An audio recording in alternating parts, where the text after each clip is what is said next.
कि आदमी का व्यवहार, राजनीतिक व्यवहार निर्भर करता है तुम्हारे एटीट्यूड।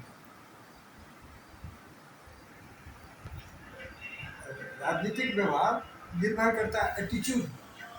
यदि हमारा एटीट्यूड जो है ऑर्थोडॉक्स ऑर्थोडॉक्स हिंदू का है, तो स्वाभाविक है कि हमारा व्यवहार उसी सांचे में डाला है। तो हमारा एटीट्यूड जो है वो हमारे व्यवहार को निर्धारित करेगा।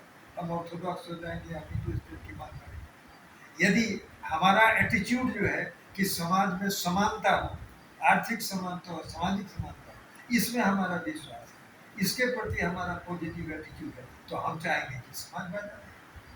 तो हमारा जो व्यवहार है वह निर्भर करता है एटीट्यूड। इसीलिए राजनीतिक व्यवहार की जब हम बात करते हैं तो तीन बातों का इससे अभिप्राय है। सबसे पहला एटीट्यूड, दूसरा है परसेप्शन।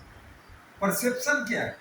किसी घटना को हम किस रूप में देखते हैं, हमारा परसेप्शन। किसी ने कोई पढ़ता है और यदि पढ़ के उसका परसेप्शन है कि इसको पढ़ने से हमको समाज की भलाई करनी है, हमारा उद्देश्य पढ़ाई का क्या है, समाज की भलाई।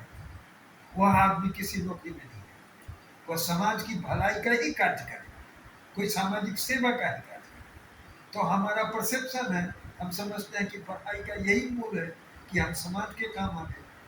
एक आदमी है जिसका परसेप्शन है कि इससे नौकरी करेंगे, ठाट से उसका परसेप्शन है कि नौकरी से हमको बहुत पैसा हो जाएगा, हम बहुत ठाट से रहेंगे, तो उसका वही व्यवहार है। तो हमारा परसेप्शन क्या है? यदि हमारा परसेप्शन है कि वायलेंस जो है समाज का एक धर्म विशेष के लोग ही वायलेंस करते, वही ऑर्थोडॉक्स, वो आतंकवादी है, तो स्वाभाविक है हम कहेंगे कि भाई उसको हटाओ, मार्ग से हटाओ, उसके ऊपर दबाव डालो, एक ऐसी व्यवस्था बनाओ जिसमें उसकी भूमिका निकल।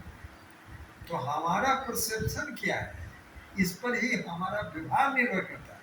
या आम जीवन में भी होता है। हमारा परसेप्शन, एक बाप है उसके बेटे के प्रति परसेप्शन है कि ये जो है बेटा बड़ा हुआ, आगे निकलेगा, खानदान का नाम आगे बढ़ाएगा, उसी रूप में। और किसी का परसेप्शन है कि डकैते बन जाएगा, तो उसका जब परसेप्शन है तो डकैते बनने देगा बेटा। तो परसेप्शन क्या है, हम किस रूप में देखते हैं, तो जिस रूप में देखते हैं वो हमारे व्यवहार को निर्धारित करता है।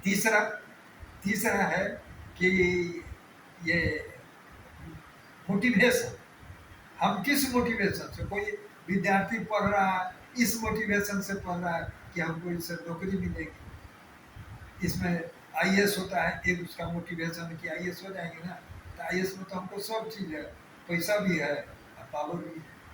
आप बहुत बड़ा इंजीनियर हो जाएंगे, साइंटिस्ट हो जाएंगे, तो हमको पद तो मिल जाएगा, पावर नहीं मिलेगा। अब पैसा यदि जितना वो कमाता है उससे तो ज़्यादा पैसा हम कमा लेंगे बड़े गलत तरीके से, तो हमको पैसा भी आ जाएगा, पावर भी आ जाएगा, लाल बत्ती वाली गाड़ी भी आ जाएगी। उसका जब ये मोटिवेशन है तो वो आदमी जब आईएएस बनेगा तो घूसखोरी नहीं।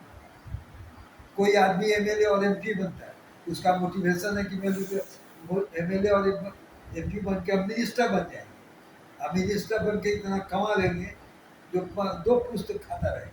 तो स्वाभाविक है कि वो जब होगा एमएलए एमपी होगा तो घूस खाएगा, तरह तरह की अहिंसताएँ करेगा, तरह तरह के कदाचार मैलप्रैक्टिस करेगा। तो हमारा व्यवहार जो है, राजनीतिक व्यवहार 3 बातों पर निर्भर करता है कि हमारा एटीट्यूड कैसा है, अर्थात हम किन मूल्यों पर विश्वास करते हैं।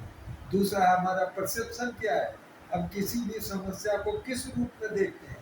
और तीसरा हमारा मोटिवेशन क्या है, किस मोटिवेशन से हम कोई काम कर रहे हैं, तो इस पर हमारा राजनीतिक व्यवहार है। और इन्हीं, जब हम व्यवहार की बात करते हैं, राजनीतिक व्यवहार की बात करते हैं, तो इन्हीं 3 बातों का पता लगाना है। राजनीतिक व्यवहार देखना है तो एटीट्यूड देखना है, परसेप्शन देखना है, मोटिवेशन।